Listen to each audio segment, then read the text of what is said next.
大家好，欢迎来到学识 Plus。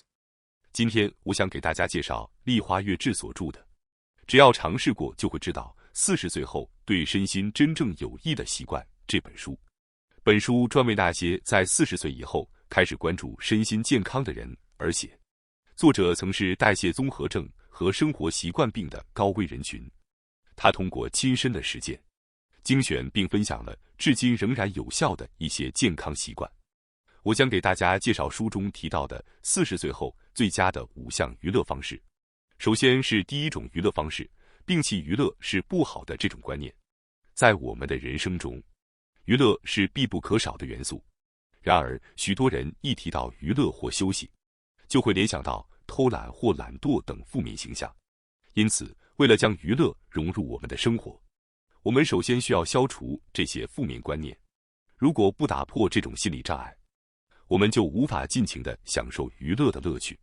研究表明，娱乐有许多好处，例如，有娱乐精神的人往往会生活得更幸福。娱乐可以提升我们的幸福感，降低压力激素皮质醇的水平，从而大大减轻我们的压力。此外，如果是运动型的娱乐活动，还能够提高我们的心肺功能，强化身体的肌肉，对身体健康管理非常有益。研究还表明，运动性娱乐可以降低心血管疾病、糖尿病和肥胖等风险。相信大家在学生时代都参加过一些运动项目，虽然步入社会后可能渐渐远离了这些运动，但重新开始它们能带来许多好处和健康效应。因此，作者建议大家重新开始一项自己喜欢的运动，无论是什么运动都可以。娱乐还能保持大脑的健康，提高创造力、解决问题的能力和记忆力。娱乐还可以强化人际关系，这一点大家也一定能够认同。与我们一起玩得开心的人，我们往往能与他们建立深厚的友谊。通过一起参与有趣的活动，能够增进彼此的联系，形成牢固的纽带。尽管娱乐在我们的人生中如此重要，但有的人不仅不擅长娱乐，也不擅长休息。作者在公司工作期间，经常与欧美人接触，并多次前往美国和德国出差。他深感欧美人与亚洲人在对待假期的态度上有着根本性的差异。首先，基督教徒认为劳动是一种惩罚，原本人类是不需要工作的，但由于亚当和夏娃犯下的罪行，所以人类需要进行辛勤劳动来作为惩罚。因此，欧洲人的基本理念是如何减少工作时间，尽可能多地享受休息时间。许多人认为劳动是崇高的，勤奋工作的人，尤其是长时间工作的人，往往被认为是值得尊敬的。这种社会结构使得勤奋工作的人会受到高度评价。在许多公司里，仍然存在着加班多、在公司待得久的人被高度评价的情况。大家的公司或职场是不是也是这样呢？如果长时间工作的人被认为是优秀的，那么休息就会被视为不好的事情。于是，很多人觉得请假不合适，担心休息会给同事们带来负担。这种观念使得我们很难真正做到放松的休息。因此，我们需要改变对娱乐和休息的看法，将其视为我们生活中必不可少的一部分。只有这样，我们才能真正享受生活，获得更好的身心健康。在休息日，我们常常会不由自主地考虑工作，甚至带着工作回家处理。有些人在平日里长时间工作，会感到筋疲力尽、睡眠不足，因此他们会选择在周末通过喝酒、唱歌、暴饮暴食、冲动购物来疏解压力。在周末晚上熬夜，第二天睡到中午，醒来后继续慵懒地度过一天。如果您的周末生活方式也是这样的，那么实际上您只是在周末消磨了时间，而不是真正的享受娱乐和休息。坦率地说，欧美人是为了享受假期而工作，而亚洲人则是在工作日拼尽全力，并在周末恢复体力。因此，即使在休息日，我们也无法完全摆脱工作的影响。我们必须释放工作带来的压力和弥补缺乏的睡眠。这样的休息并不是真正的休息。为了度过充实的假期，我们需要改变观念，娱乐和休息不仅不是坏事，而且对健康生活至关重要。我们无法全年无休地保持高效状态，为了持续高质量的工作，劳逸结合是至关重要的。长时间低效的工作毫无意义，只有合理安排工作和休息，才能保持生产力。为了确保彻底的休息，我们必须在休息日完全摆脱工作。在40岁以后，许多人在公司的责任越来越重，因此在休息日也不由自主地去思考工作，打开工作用的电脑或手机，查看邮件或信息。休息日也会被工作模式所占据，尤其是对于远程工作或在家办公的人来说，平日和休息日的界限变得十分模糊，切换起来会更加困难。然而，正是因为这种环境，我们更需要在休息日远离工作。我们需要从时刻想着工作是好事的错误观念中解放出来，意识到彻底摆脱工作的休息日才是最好的。请大家尝试一下，在休息日完全忘记工作，停止查看邮件。也许你会惊讶地发现，您的压力和疲劳感会大大的减轻，从而让您重新充满了工作活力。接下来是第二种娱乐方式，结交没有利益关系的朋友。为了过上充实的人生，拥有能够彼此打开心扉交谈的朋友是绝对有必要的。在享受娱乐活动的同时，拥有志同道合的朋友也是非常重要的。当然，也有少数人喜欢独自行动，但大多数人会觉得与朋友们一起旅行比单独旅行会更有趣。作者想强调的是，请务必努力结交一些与您毫无利害关系的朋友。许多人的社交圈子主要是由工作关系所构成的，通常是与公司同事、前辈或后辈等在休息日聚在一起。随着工作时间的增长和年龄的增加，建立与工作无关的人际关系会变得越来越困难。出差后与同事一起喝酒，周末与同事烧烤，或者参加共同的爱好活动，当然不是一件坏事。但我们需要明确的是，公司同事毕竟是因为工作才在一起的，这些人都是有利害关系的。与您存在利害关系的人，最终可能并不是真正的朋友。例如，在公司必然存在上下级关系，无法像学生时代那样保持着平等的人际关系。部下会对上级保持谨慎，而上级也需要注意不要表现得高高在上。许多人都在为工作关系而苦恼，但需要明确的是，职场关系本质上是出于工作目的的连接。正因为有牢固的利害关系，与这些人建立真正意义上的朋友关系会很困难。希望大家能够牢记这一点，这样考虑问题就会轻松很多。但大家请记住，人际关系不仅限于工作。作者建议大家努力结交一些与工作完全无关的、没有利益关系的朋友或同伴，参加兴趣小组或学习小组。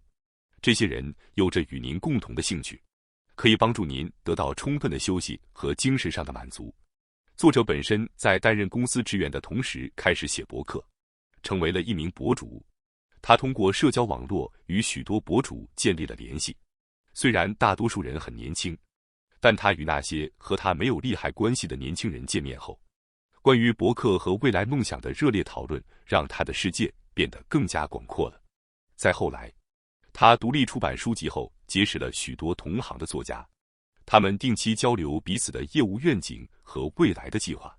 这种坦诚相待的平等交往，让人能无所顾忌地发表真实的意见。作者感到这些重要的伙伴对他的人生非常珍贵和有帮助，因此他建议大家不要局限于公司里狭小的人际关系圈子，而是努力在更广阔的世界中结交能够坦诚相待的朋友和伙伴。没有利益关系的朋友非常重要，尤其是在当今社会中，人际关系几乎都与工作有关，而由于时间有限，我们往往只选择与工作相关或有利的人打交道。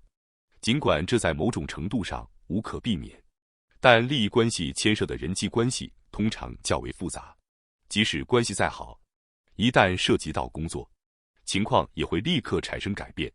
真正重要的朋友最好不要涉及到工作关系。冷静地思考那些能够长期无忧的交往的人时，我们会发现他们的共同特征就是彼此之间没有利益关系。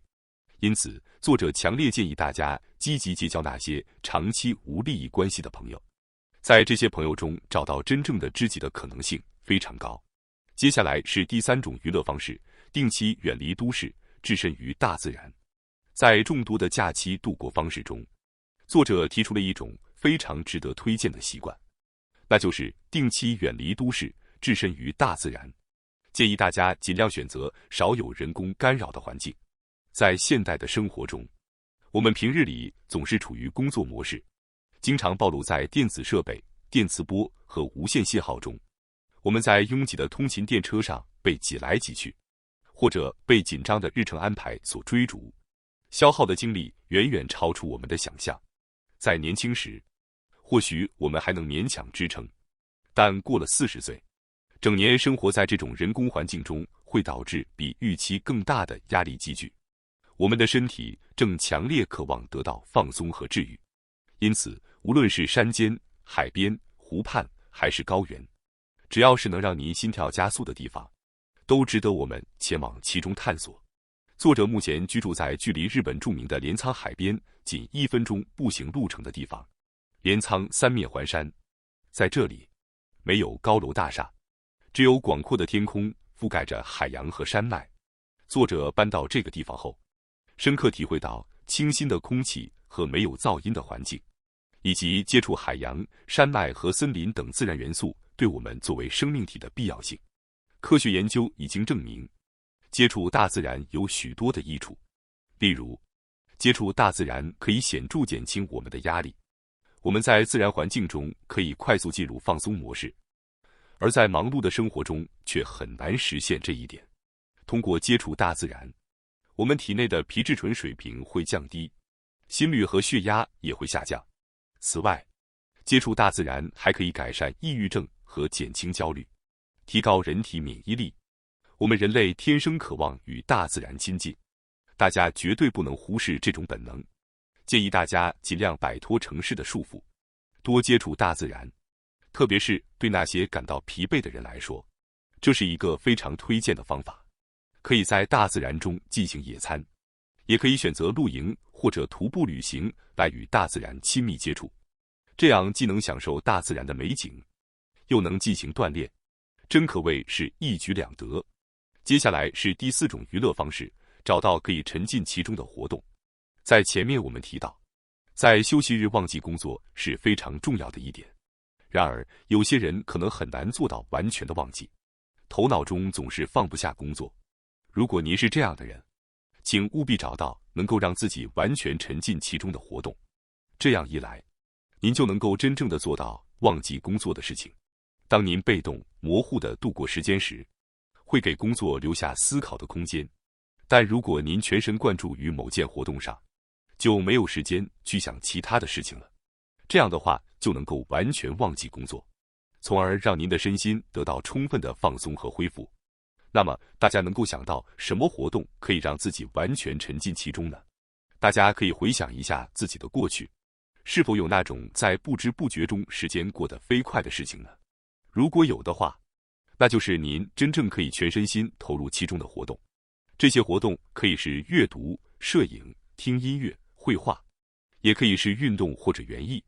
当然还有其他选择，比如玩游戏、去美术馆、看电影。此外，与动物互动也是一个很好的选择，这样做能给我们带来无限的舒适感。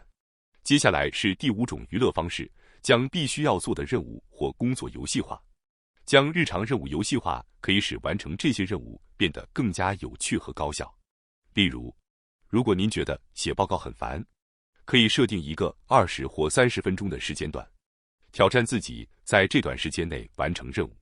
设定好计时器，开始倒数，努力在规定的时间内完成工作，这样可以避免拖延，轻松完成看似烦人的任务。